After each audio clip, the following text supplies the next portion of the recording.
முயல் வேட்டைக்கு நிறையா பேர் வருவாங்க. 10 பேர், குறைஞ்சபட்சம் 10 பேர் வருவாங்க. அவங்க கூட 20 நாய்ங்க வரும். அதுங்க வந்து இப்போ காட்டுற இடத்துல எப்படியும் அந்த முயல் தப்பிக்கவே முடியாது. அந்த மாதிரி வந்து ஒரு 10 முயல் சேர்ந்ததுக்கப்புறம் இந்த மாதிரி தோப்பில் வந்து உட்காந்து அவங்க வந்து சமைச்சு சாப்பிட்டு போவாங்க. அவங்க கூடவே வந்து மசாலா பொருளெல்லாம் கொண்டுட்டு வருவாங்க. ஒரு வாணலி சட்டி, எண்ணெய் டப்பாலாம் கொண்டுட்டு வருவாங்க. எங்கே தண்ணி வசதி இருக்குதோ அங்கே உட்காந்துக்குவாங்க. அவங்க அப்படியே முயல்லாம் கட் பண்ணி அது போட்டு வறுத்து சாப்பிட்டுட்டு அந்த நாய்ங்களுக்கும் போட்டுட்டு போவாங்க. அவங்கக்கிட்ட வந்து அவங்க வந்திருந்தாங்க. அவங்ககிட்ட நான் வீடியோ பண்ணுறேன்னு சொல்லி கேட்டேன். அப்போ எங்களை ஜிஎஸ்டியில் போட்டுருவாங்க அப்படின்னு சொல்லிட்டு ஒரு அண்ணா வந்து கிண்டல் பண்ணார். அப்புறம்தான் வந்து அவர் சொன்னார், இல்லைங்க இது தடை செய்யப்பட்டிருக்குது, நாங்கள் வேட்டையாடுறோம், நீங்கள் படம் பிடிச்சி போட்டிங்கன்னா எங்களை அரெஸ்ட் பண்ணிவிடுவாங்க அப்படின்னு சொல்லிட்டு சொன்னார். இவ்வளோ நாள் அதுதானே நீங்கள் வேட்டையாடிக்கிட்டு தானே இருக்கிறீங்க, முயல்லாம் பிடிச்சிக்கிட்டு தானே இருக்கிறீங்க அப்படின்னு சொல்லிட்டு நான் சொன்னேன்.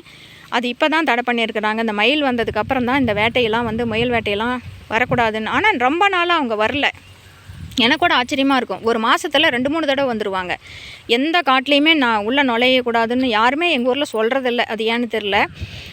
அவங்க வந்து முயல் பிடிச்சிட்டு போவாங்க. அப்படியே ஒவ்வொரு முயலும் பார்த்திங்கன்னா 3 கிலோ 4 கிலோ வரும். அவங்க வந்தாங்கன்னாவே ஒரு முயல் அறுவடையே நடந்துடும். அதில் எங்கள் பூனைங்கெல்லாம் கூட மாட்டிக்கும்.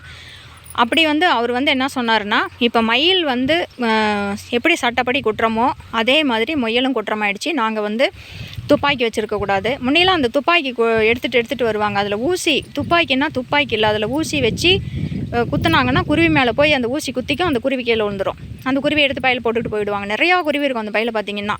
அந்த மாதிரிலாம் இப்போ வேட்டையாடக்கூடாது, வலை கட்டி பிடிக்கக்கூடாது, இந்த மாதிரி நாய்ங்களை கூட்டிகிட்டு வேட்டைக்கு போகக்கூடாது அப்படின்லாம் சொல்லியிருக்கிறாங்க. இப்போ கூட எங்களை பார்த்தாங்கன்னா அரெஸ்ட் பண்ணிவிடுவாங்க. நாங்கள் வந்து இப்போ வேலை இல்லைங்கிறதுனால இப்படி வந்திருக்கிறோம் அப்படின்னு சொல்லிட்டு சொன்னாங்க. இதை விட்டுலாம் இல்லை, கவர்மெண்ட்டே இப்படி சொல்லுதில்ல அப்படின்னா, கறி என்ன கம்மி விலைக்காமல் விற்கிது, அது இது அந்த கறி எடுக்க முடியாத கொடுமைக்கு தான் நாங்கள் இப்படி வந்து வேட்டையாடி சாப்பிட்டுட்ருக்குறோம் அப்படின்னு சொல்லிட்டு சொன்னார்.